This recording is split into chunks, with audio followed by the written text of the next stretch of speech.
Vice President Kashim Shettima and British High Commissioner to Nigeria, Richard Montgomery, have held talks on issues of interest to both countries.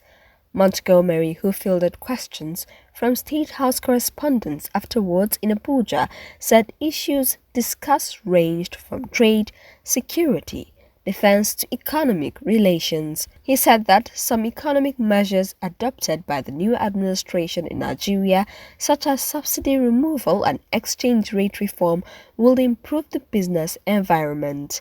Montgomery said he was in London recently and had talks with ministers and British businesses in finance, banking and investment sectors.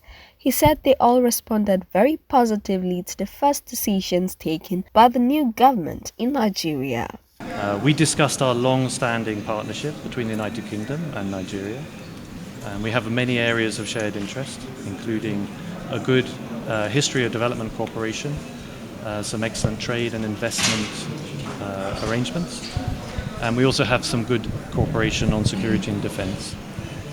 As many of you will have seen from recent talks, we also have good talks on home affairs and justice, and we have great people-to-people links. That means education, health, and we also discussed a number of issues to do with how we can improve our relationships in the future.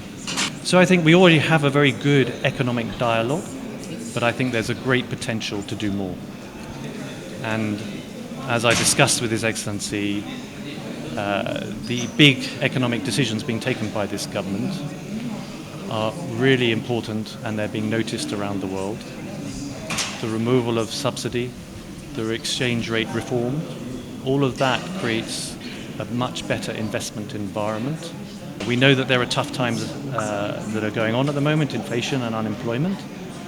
And the Vice President and I also touched on some of the measures that might be possible to cushion the blow of some of these economic pressures.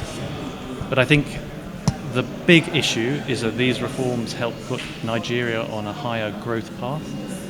They will attract more investment, and the United Kingdom and the City of London sees Nigeria as a big opportunity going forward, and I will be doing my part to try and boost those enhanced trade and investment issues. On the recent UK policy on student visa, Montgomery said the issue was not part of his discussion with the Vice President. So Nigerian visitors constitute over 10% of the people coming to London and the UK. On the issue of student visas, I'd also just like to provide the context that the number of Nigerian students coming to the UK has increased fivefold in the last 3 years. It's a fantastic success story for our universities, and we're really delighted that so many Nigerians are coming to the UK. And I think that there are two issues here. The first is it's not always possible to find the housing and services to meet all the needs of all our existing student population. And secondly, I think reasonable people would accept that we have to manage our visitor numbers, and that we have to manage migration in and out of the UK, just as the Nigerian government does for your own borders.